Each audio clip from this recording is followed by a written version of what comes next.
Alors, je suis avec Laurent Baugerie, on est le 21 avril et il nous semblait important, professeur Laurent Baugerie, vous qui êtes chef du service de gastro-entérologie à Saint-Antoine à Paris, de refaire en fait un point d'actualité, d'abord à la fois sur Mickey et Covid, est-ce qu'on en sait un peu plus?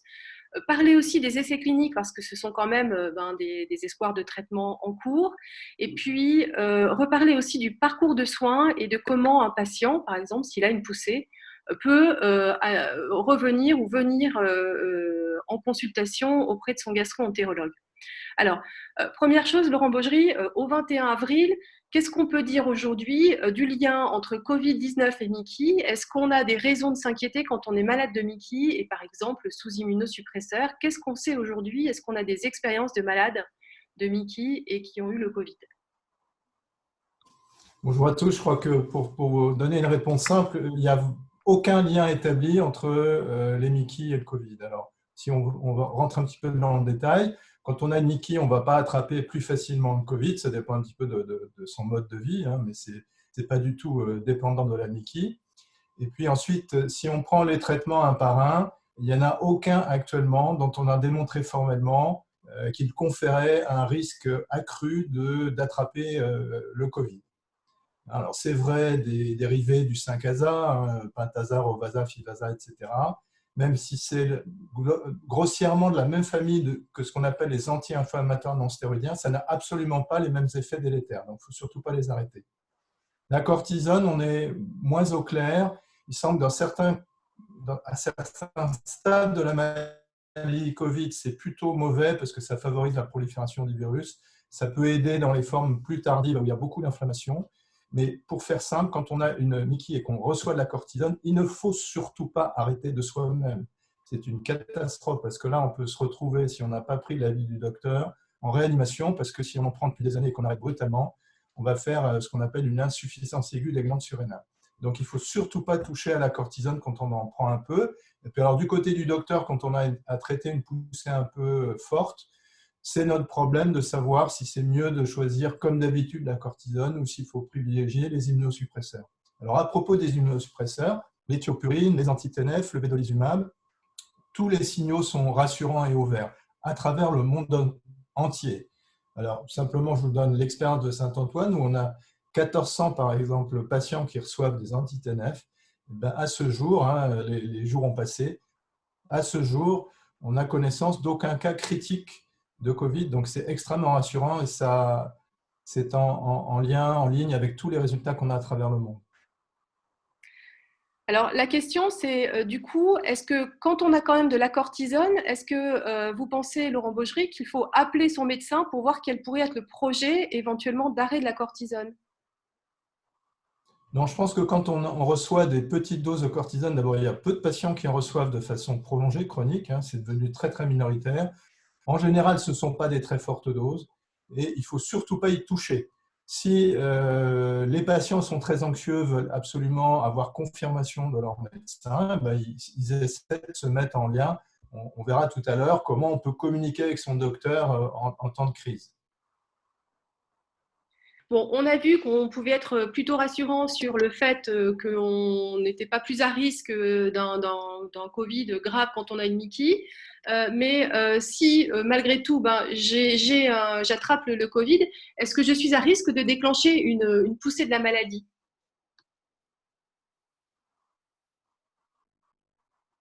Alors, déjà, on peut avoir des symptômes digestifs au cours de la maladie Covid, hein, c'est bien connu maintenant, parce que le Covid peut aller se fixer sur des récepteurs de la peau, de la paroi de l'intestin.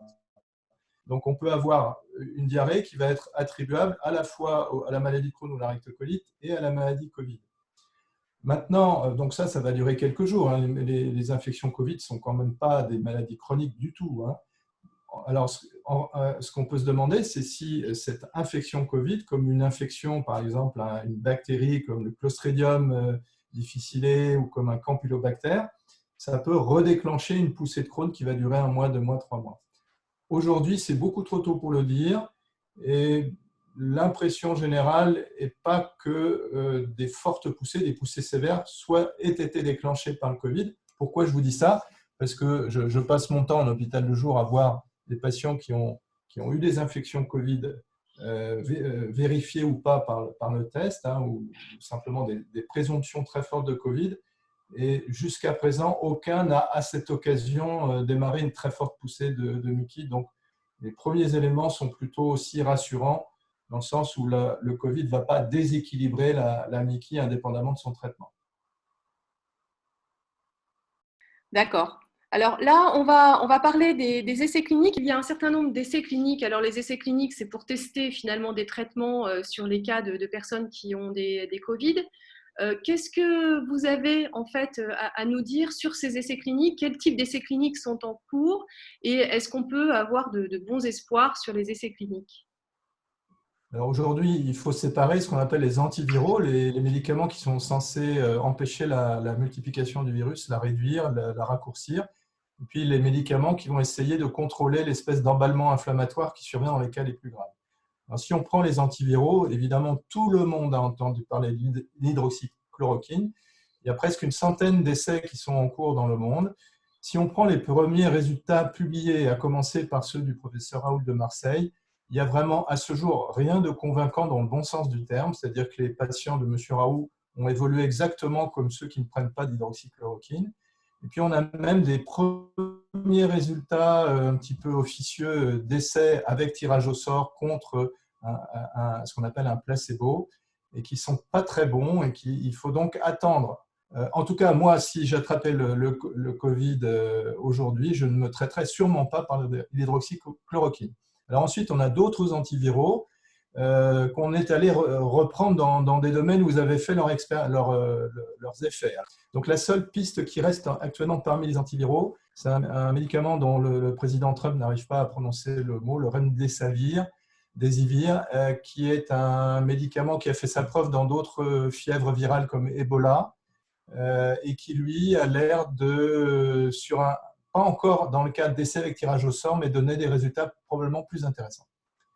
Et puis ensuite, il y a toute la gamme des anti-inflammatoires. Alors la cortisone, on l'utilise un peu de façon empirique, mais on ne sait pas si c'est bien ou mauvais.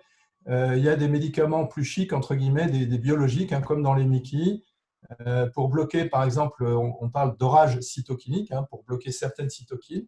Donc, par exemple, là, en France, il y a 5 ou 6 essais à travers le monde pour bloquer l'interleukine 6. On va avoir les résultats très vite. Pour bloquer l'interleukine 1, là, les essais sont moins nombreux, on les aura probablement un peu plus tard. Et puis, il y a aussi probablement des essais qui vont démarrer avec les anti-TNF, hein, qu'on utilise dans l'inflammation intestinale, parce que c'est une piste aussi pour réduire l'inflammation des poumons dans la maladie Covid. Alors, Laurent Baugerie, juste pour être très clair sur cet orage cytokinique, c'est-à-dire finalement, est-ce que vous pourriez juste nous expliquer le mécanisme quand on attrape le virus et quel est finalement cet emballement qui pourrait permettre aujourd'hui de dire que finalement on pourrait utiliser des anti-TNF ou des biothérapies pour soigner des Covid graves? Alors, je vais essayer d'être didactique. Par exemple, quand on attrape la tuberculose qui va se loger dans les poumons, la réaction inflammatoire autour des bacilles de la tuberculose, c'est quelque chose de sain, c'est quelque chose qui va essayer de contenir l'infection, de la contrôler et finalement de faire en sorte que grâce à la réponse immunitaire, grâce à l'inflammation, quelques mois après, on sera stabilisé, en tout cas, on ne va pas s'aggraver. Vous savez, quand on prend des anti-inflammatoires dans les Mickey, on fait très attention à la tuberculose pour pas qu'elle flambe justement lorsqu'on va donner des anti-inflammatoires. Alors, qu'est-ce qui se passe dans la maladie Covid? Au début, il y a une réplication virale plutôt dans le nez, etc., qui va ensuite, les virus vont, semble-t-il, descendre un peu le long de la trachée des bronches pour aller se loger dans les poumons. Et là, ils vont continuer à se multiplier.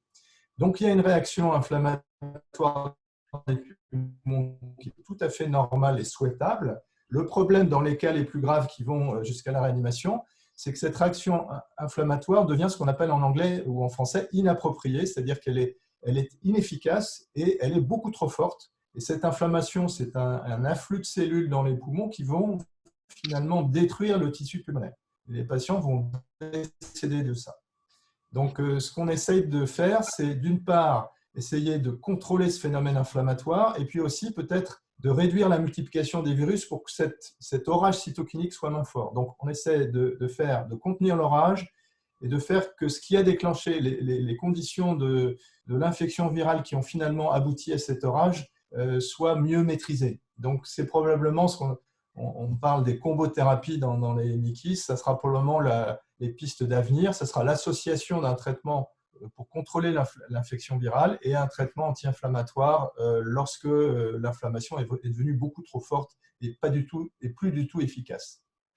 Et alors, question peut-être un peu idiote, mais alors du coup, les patients qui sont sous biothérapie, sont-ils peut-être alors un peu plus protégés de faire une forme grave de Covid ou c'est trop simpliste? Non, ce n'est pas une question idiote du tout et c'est un peu l'hypothèse qui circule entre nous dans la communauté des gastroentérologues qui s'occupent des MICI, puisque comme je vous l'ai dit, on voit très très peu de formes sévères chez les patients qui reçoivent des anti-TNF.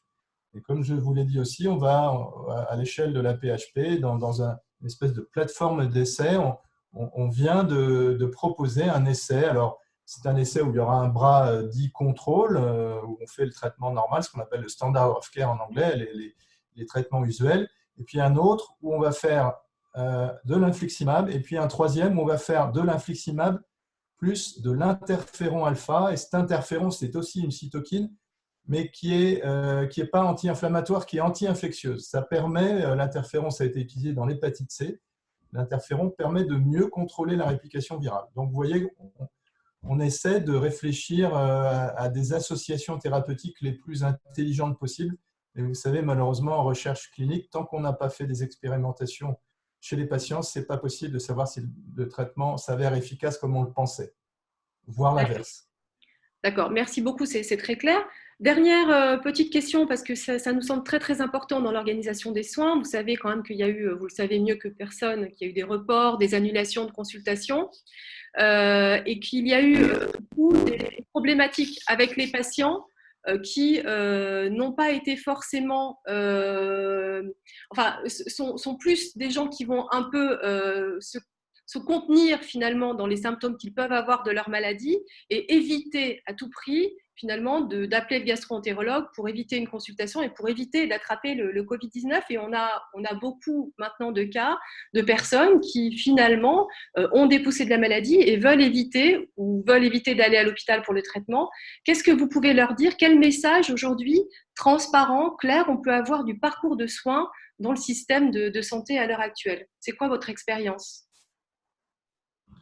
La question que vous évoquez, c'est quand ça va moins bien chez soi. Hein. On a le contact qu'on a avec les médecins, que ce soit le généraliste ou le gastro-entérologue, c'est des visites de routine pour renouveler les traitements, pour vérifier que tout va bien, pour faire des examens complémentaires.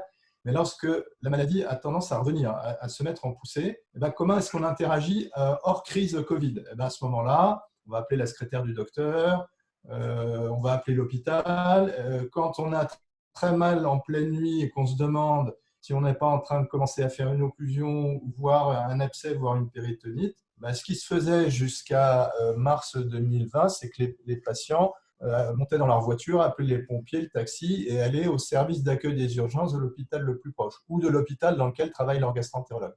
Et ce à quoi on a assisté ces dernières semaines, c'est un phénomène un peu de peur, tout à fait compréhensible, de peur d'aller à l'hôpital parce qu'aux urgences, on a peur de croiser des gens qui sont malades du Covid, de l'attraper. Et donc, les gens, les malades, certains ont fait l'autruche, ont attendu en ayant très mal, et ça, c'est des possibles pertes de chance, des retards au traitement.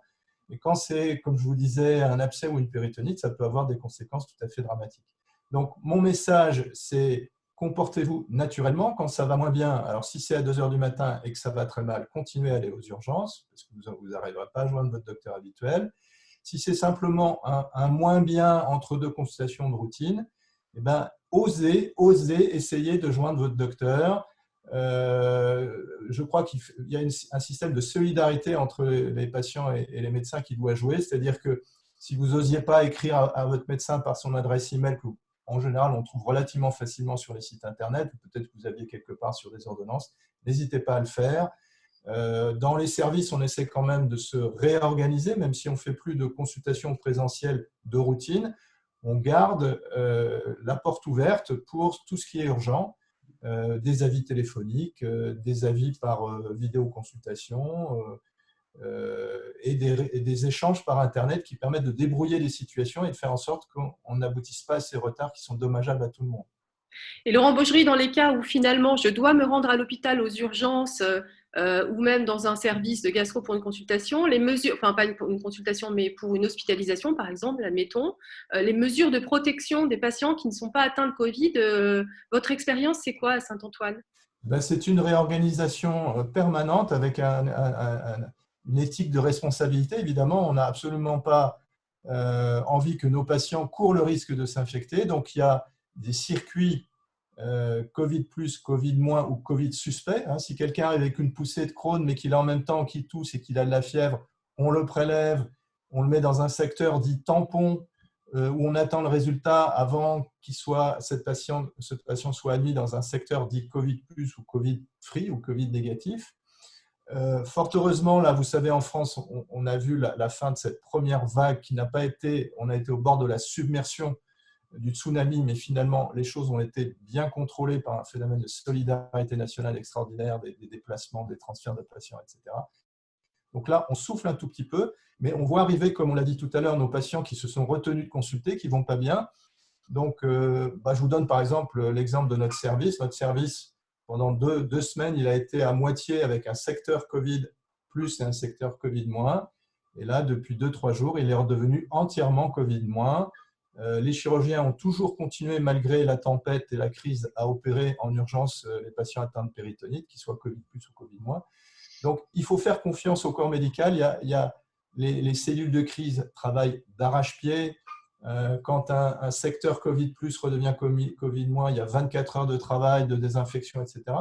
Donc, il faut faire confiance au personnel médical, au personnel non médical, au personnel administratif, aux ouvriers de l'hôpital qui font un travail absolument admirable.